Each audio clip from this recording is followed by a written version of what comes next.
40 বছর হয়ে গেল বিবাহের বয়স, আল্লাহ ছেলে দেয় নাই, মেয়ে দেয় নাই, এমন আছে না নাই?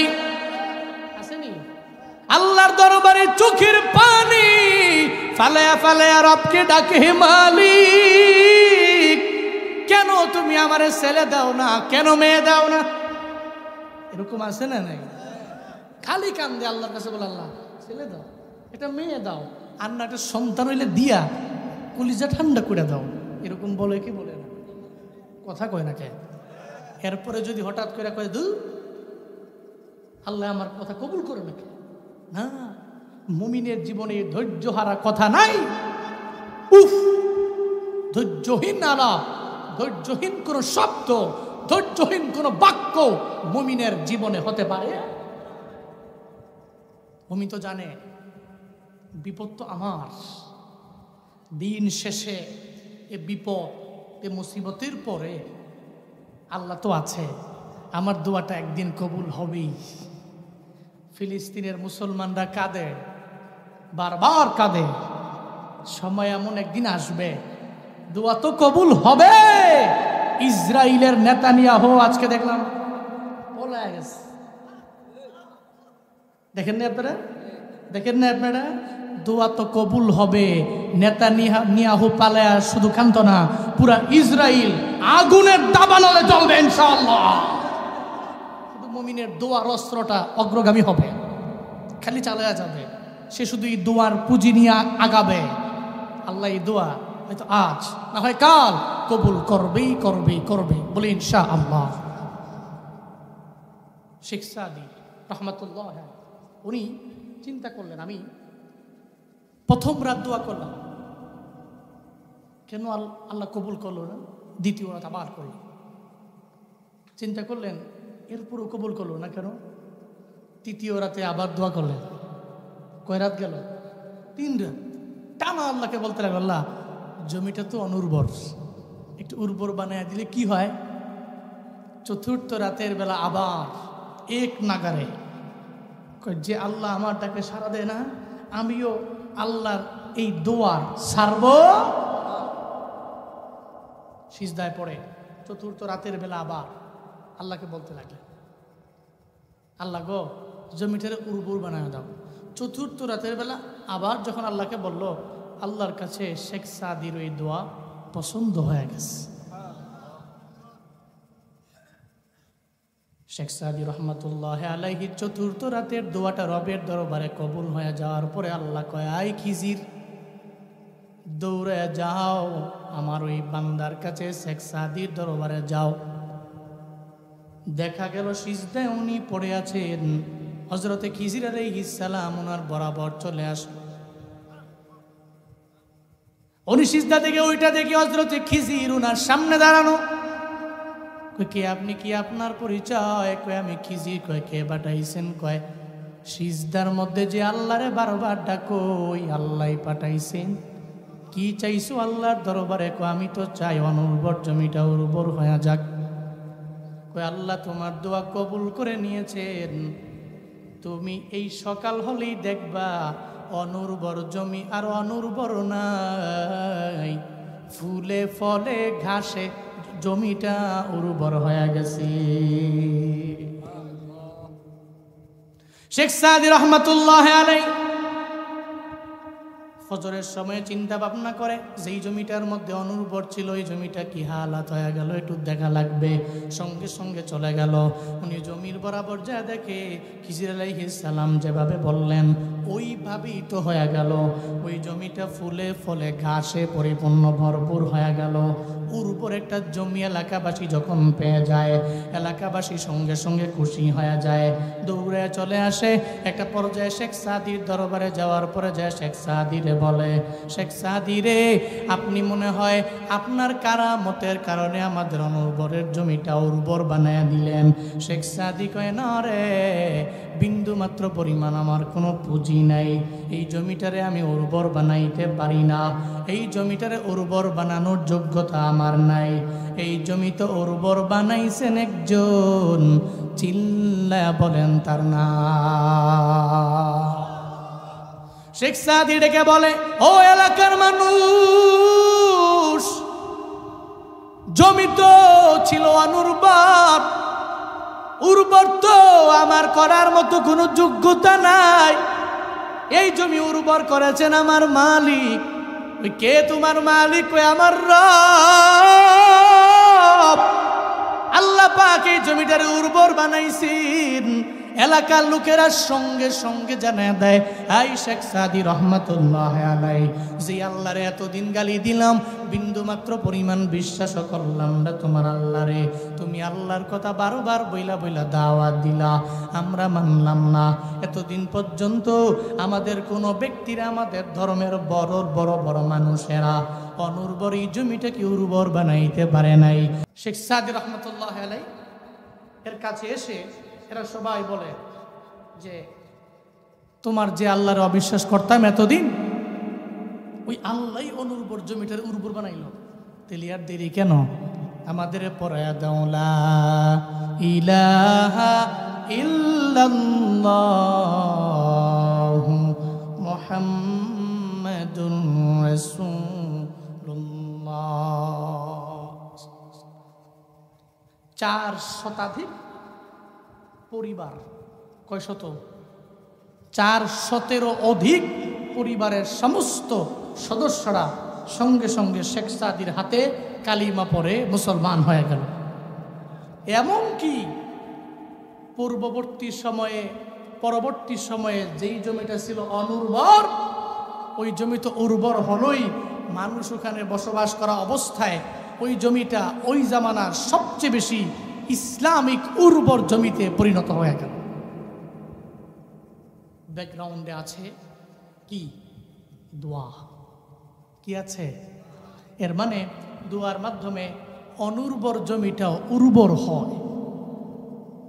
দোয়ার মাধ্যমে বেইলিম, বেআমল, বেহিলিম এই পোলাটাও কথা বলতে পারে।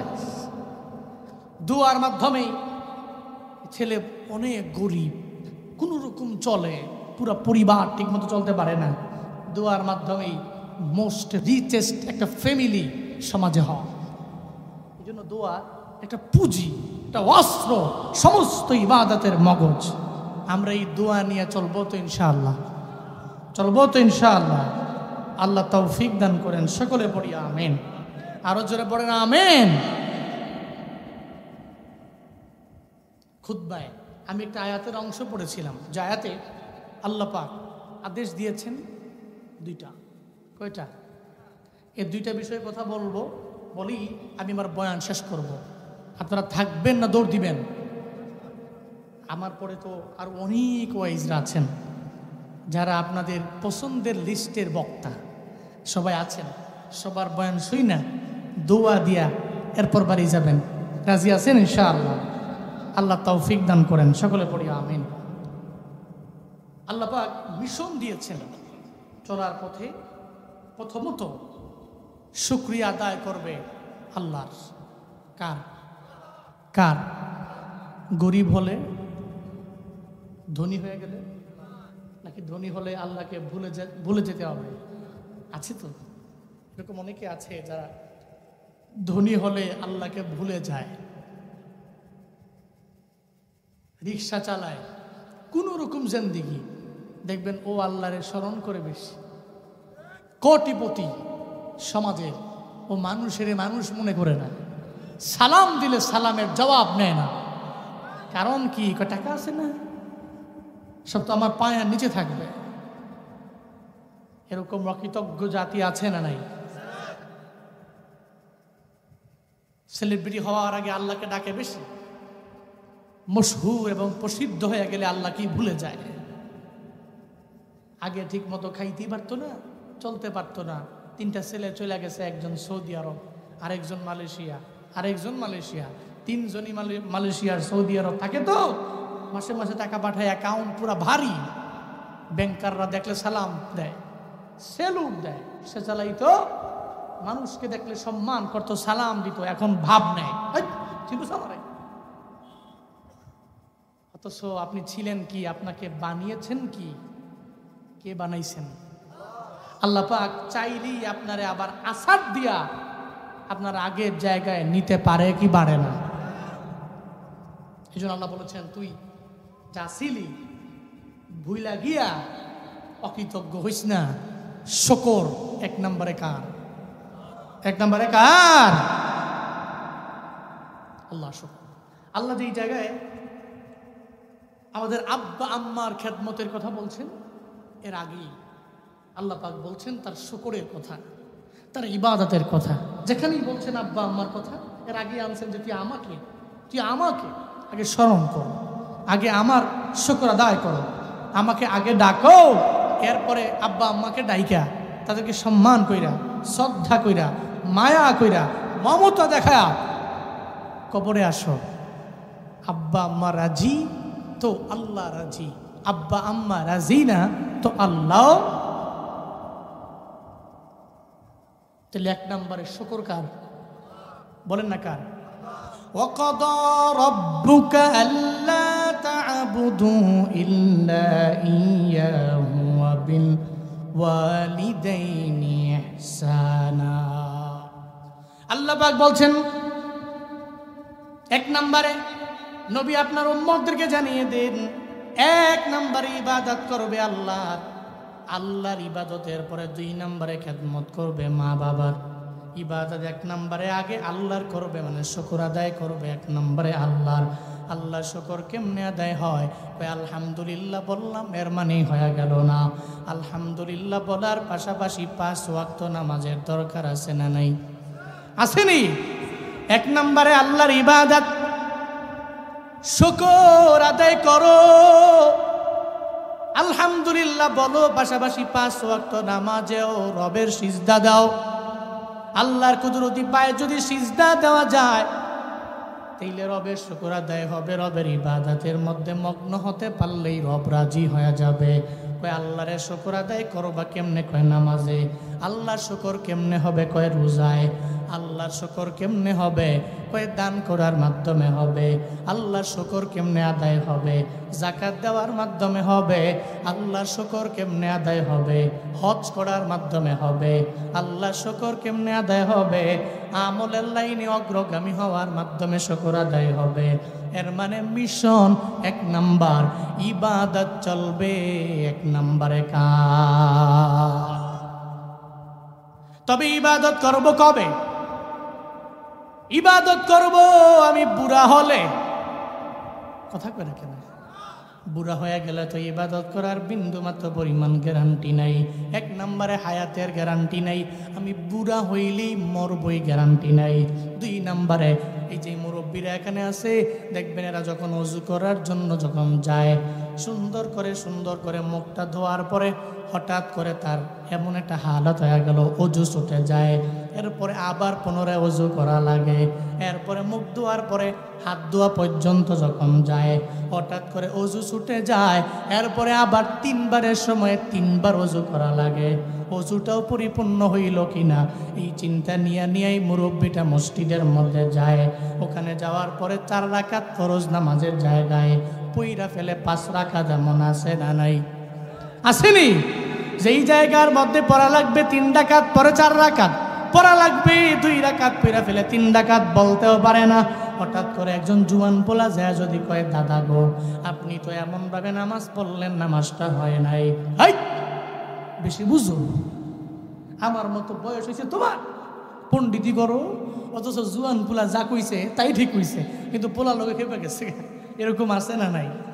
রাগ ক্রোধে অগ্নিশর্মা, বেশি বুঝো, অথচ বেশি তো পোলাই ঠিকই বুঝছে। আসলেই তো উনি 2 রাকাতের জায়গায় 3 রাকাত পড়ছে, কিন্তু দমকায়া চলে আইছে। তো নামাজ তো 2 রাকাত, পড়ছে 3 রাকাত। এর মানে উনি শিওর উনি পড়ছে 3 রাকাত, উনি শিওর এটা, কিন্তু উনি সবাই বলছে না 2 রাকাতই পড়ছি। তো কেমন হইলো? তাহলে বুড়া হয়ে গেছে, এর মানে ঠিক ঠিকানা নাই। এর মানে আমি বুড়া হলেই যে ইবাদত ঠিক মতো করতে পারবো এর গ্যারান্টি। তাহলে এর মানে ইবাদত যে করব এটার মুখ্যম সময় হলো যৌবনকাল। কোন কাল? কথা কয় না। কোন কাল? যৌবনকাল। যৌবনকালে ইবাদতের দাম রবের দরবারে কম না বেশি? কথা কয় না। কম না বেশি? যুবক পোলাটায় 2 রাকাত নামাজ পড়ে আল্লাহরে ডাকতে দেরি হয়, আল্লাহ তার ডাকে সাড়া দিতে দেরি করে, কারণ সে পবিত্র। তার 2 রাকাত নামাজ এসে স্পষ্ট উচ্চারণের মাধ্যমে সূরা ফাতিহা পড়েছে, এর সাথে সূরা মিলিয়েছে। এই 2 রাকাত নামাজ পড়া যখন পবিত্র হালাতে আল্লাহকে ডাকছে, আল্লাহ কয় জুয়ান পোলাটা চাইলেই নামাজ না পড়া ফ্রি ফায়ার খেলতে পারত, কিন্তু খেলে নাই। জুয়ান পোলাটা চাইলেই নামাজ না পড়ে টিকটক চালাইতে পারত, টিকটক করতে পারত, ও করে নাই। জুয়ান পোলাটা চাইলেই বসে বসে লুডু খেলা সময় নষ্ট করতে পারত, কিন্তু করে নাই। ও এশার নামাজের আজানে দৌড়ে নামাজ চলে গেছে। আল্লাহ কয় তোর ইবাদত তো আমার কাছে পছন্দের, তোর তো বাধা দেওয়ার মতো কেউ নাই। তুই তোর আব্বার কথা না মানলে তোর আব্বায় কিছু বলতে পারবে না, তোর মার কথা না মানলে মায় কিছু বলতে পারবে না, তুই এরপরে তুই যে নামাজে গেছো, তোর নামাজটা আমার কাছে বড্ড পছন্দের বান্দা। তুই চোখের পানি ফেলায়া রবের দরবারে কাঁদতে দেরি, আসমানের নিচে জমিনের উপরে তোর চাইতে কাছের কোনো বান্দা আমার সেকেন্ড কেউ হতে পারে না। কারণ তুই তো জুয়ান মানুষ, তুই চাইলেই তো খারাপ কাজ করতে পারতি, কেউ তোরে বাধা দিয়া ওই কাজ থেকে দূরে সরাইতে পারতো না, কিন্তু তুই করস নাই, তুই নামাজে গেছ। এই জন্য জুয়ান কালে ইবাদতের দাম রবের দরবারে কম না বেশি? অনেক জুয়ান পোলারা আছে এ মাহফিলে, যুবকরা, আপনাদের জুয়ান এই বয়সে ইবাদতের মাধ্যমে সময়টা কাটাতে পারবেন তো ইনশাআল্লাহ? আমি আপনারা বলি না আপনি মসজিদে গিয়ে 24 ঘন্টা জমায় দেন, এটা বলি না।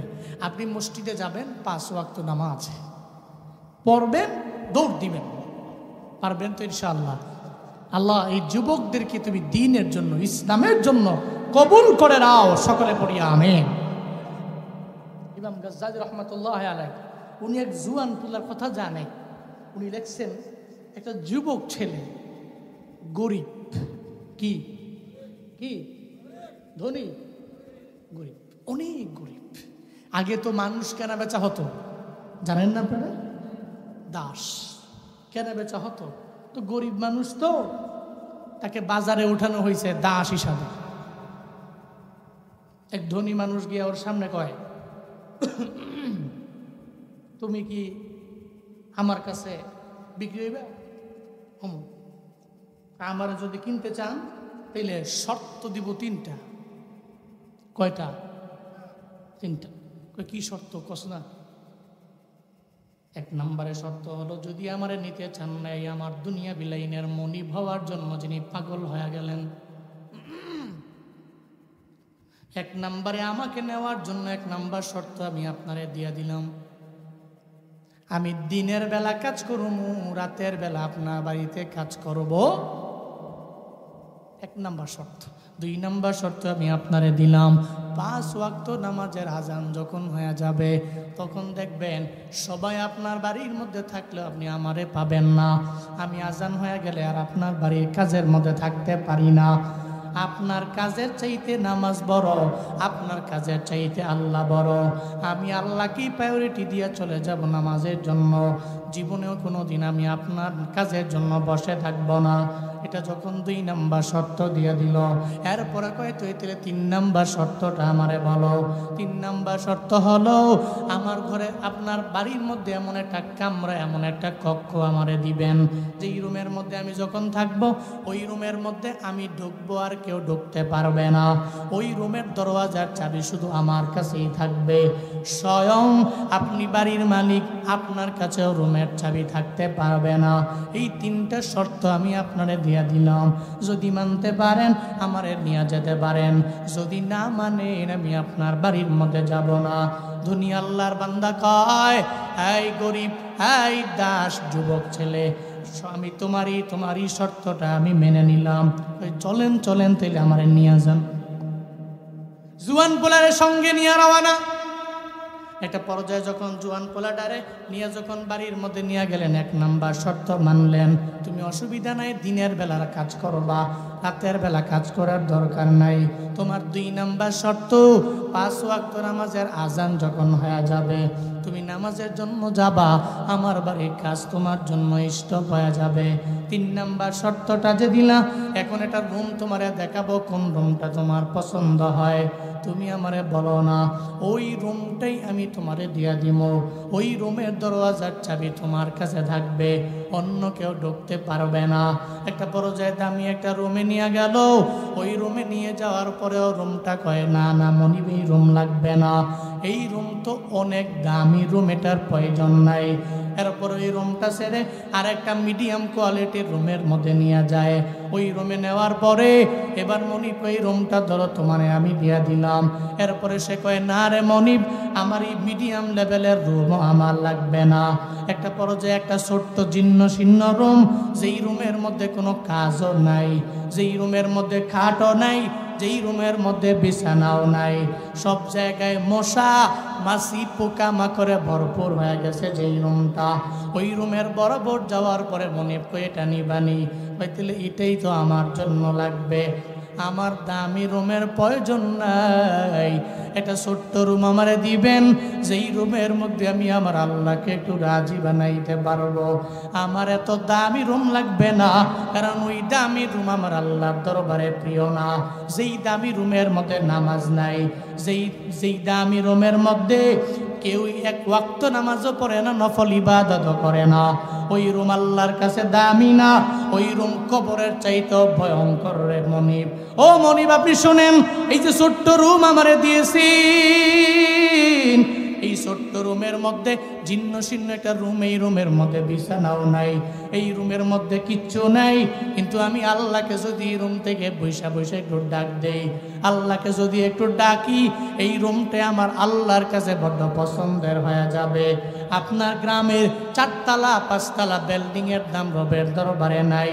যদি ওই বিল্ডিং এর মধ্যে নামাজ না থাকে, আপনার একটা কুড়ে ঘর, একটা টিনের ঘরের মধ্যেও রহমত দিয়ে আল্লাহ ভরপুর বানাবে। যদি ওই রুমের মধ্যে 5 ওয়াক্ত নামাজ মহিলারা পড়ে, ঠিক কিনা? বিল্ডিং দামি রুম, কিন্তু নামাজ নাই। গোল্ডেন দিয়া যদি ওই রুমটারে সাজা দেয়, গোল্ডেন রুম যদিও বানায়, এরপরে ওই রুমের দাম কি রবের দরবারে আছে? আছে। ছোট্ট জীর্ণ শীর্ণ রুম, এটাই আল্লাহর কাছে দামি। যদি এই রুমে নামাজ চলে, ও কয় আমার দামি রুম লাগবে না, এই জীর্ণ শীর্ণ রুমটা হইলেই চলবে। তবে শর্ত কি? চাবি খালি আমার কাছেই থাকবে, আর কারো কাছে থাকতে পারবে। শর্ত মানলাম, ধরো এই রুমও তোমারে দিলাম, তাহলে শর্ত কয়টা ছিল? কয়টা? 3টা। মানছে কয়টা? 3টাই মেনে নিছে। ঠিক আছে, কাজ চলমান। উনি প্রতিদিন যখন আজান দেয় নামাজে চলে যায়, কাজ স্টপ। 2 নাম্বার শর্ত, দিনে কাজ করে, রাতে করে না। 3 নাম্বার শর্ত, রুমের চাবি খালি তার কাছেই আছে, এ পুরা পরিবারের কোনো ব্যক্তির কাছে ওই রুমের চাবি সেকেন্ডার কারো কাছে নাই। কয়েকদিন চলতেছে, হঠাৎ করে চিন্তায় পড়ে গেলেন ওই বাড়ির মালিক, জুয়ান পোলা, এমন এক কক্ষ চাইলো, আবার এই কক্ষের চাবি আমার কাছেও রাখতে পারবো না। এটা কেন কইল? অফকোর্স ব্যাকগ্রাউন্ডে কোনো কারণ থাকতে পারে, হইতে পারে জুয়ান পোলা কোনো অন্যায় করতে পারে। আপনার বাড়ির চাকর যদি আপনার বাড়িতে কাজ কইরা কোনো আকাম কুকাম কইরা ধরা খায়, আপনার সম্মান থাকবে না যাবে? কথা বলেন না কেন? ও মনে মনে চিন্তা করে, জুয়ান মানুষ তো, হয়তো কোনো কি করে না করে, একদিন রাতের বেলা অবশ্যই দেখা লাগবে, অবশ্যই দেখব আসলে সে কি করে। কেন সে তো বলছে এর চাবি আমাকে ছাড়া আর কারো কাছে থাকবে। গভীর রাতে, রাত 1টা 2টা 1:30 যখন বেজে যায়, মানুষের দরওয়াজাগুলো বন্ধ হয়ে যায়। এমন একটা হালাতে দূরে বাড়ির মালিক চলে গেলেন। ওই যুবক জুয়ান পোলাটা ঘরের মধ্যে কি করে এটা দেখার জন্য যখন যায়, দরওয়াজার সামনে গিয়া দাঁড়ায়। দরওয়াজার একটা ছোট ফাঁকা আছে, যেই ফাঁকা দিয়া দেখা যায় ঘরের মধ্যে কি করে না করে হালকা বোঝা যায়। দরওয়াজার পাকা দিয়া তাকায় দেখে রে জোয়ান পোলাটা ঘুমায় না, একটা মুসল্লা বিছায় দিছে, সেজদায় পইরা মালিকের দরবারে চোখের পানি ফালায় কান্দে, চিল্লায় পড়ে যাবে কি মারহাবা।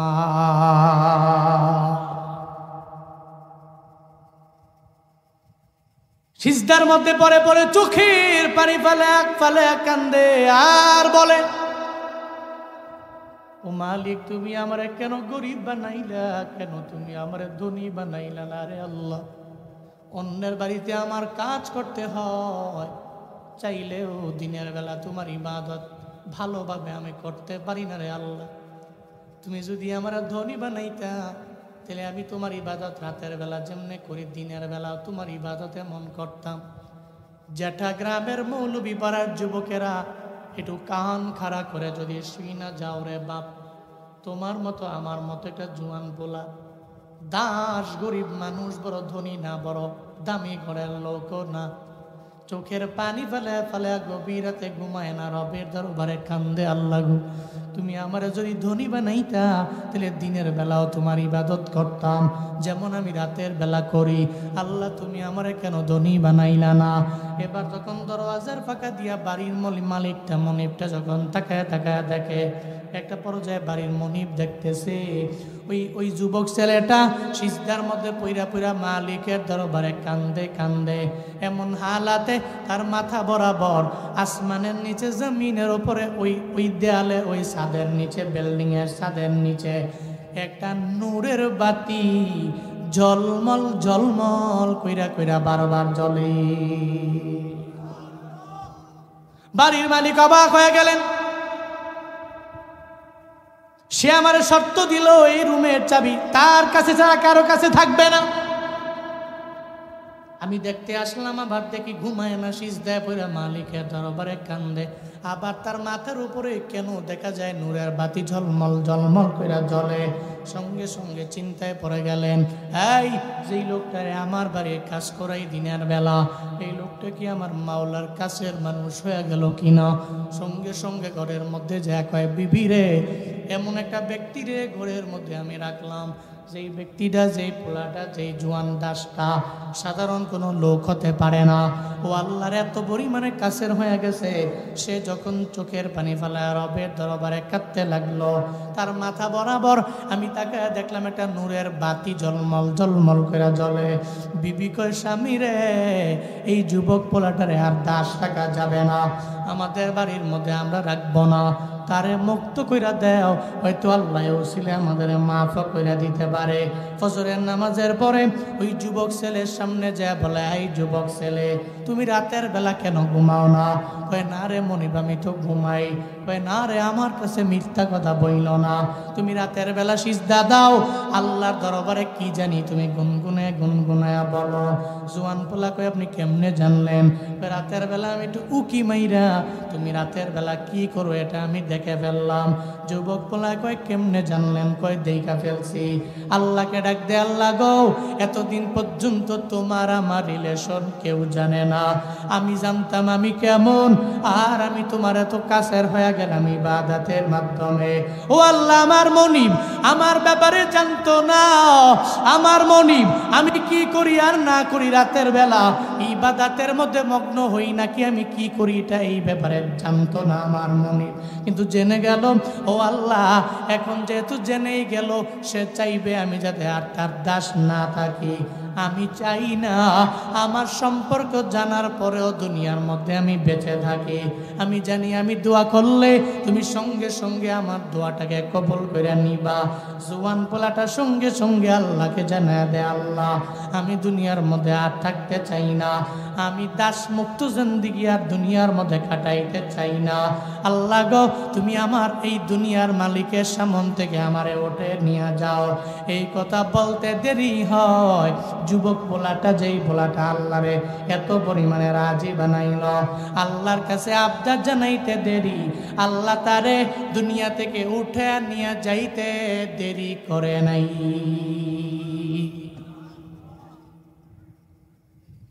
প্রকাশ হয়ে গেছে গা, কয় আমি আর থাকতে আসি না, নিয়ে যাও গা।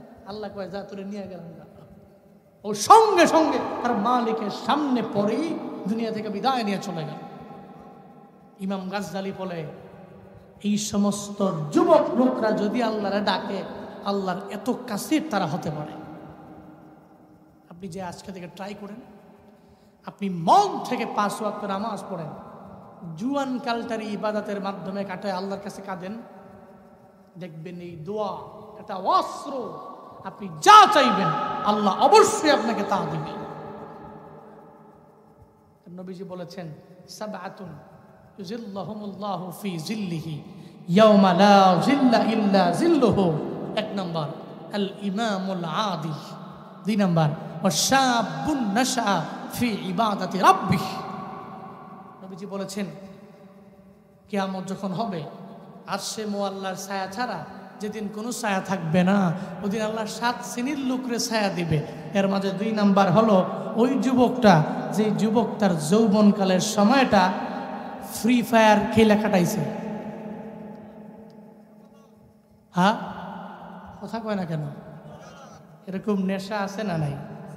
আর এখন নেশা আসছে আরেকটা, দেখবেন মোবাইলে ঢুকলি অ্যাডভাইস দেয়, লটারি জিতুন, খালি ঘুরে আর ঘুরে বুঝে লাখপতি হয়ে যান গা, কোটিপতি হয়ে যান গা, আপনার কোনো ইনভেস্টমেন্ট লাগবে না। হ্যাঁ, অ্যাপসটা খালি নামায়া দেখেন, দেখবেন খালি ঘুরে আর ঘুরে আপনি কোটিপতি 2 দিনেই।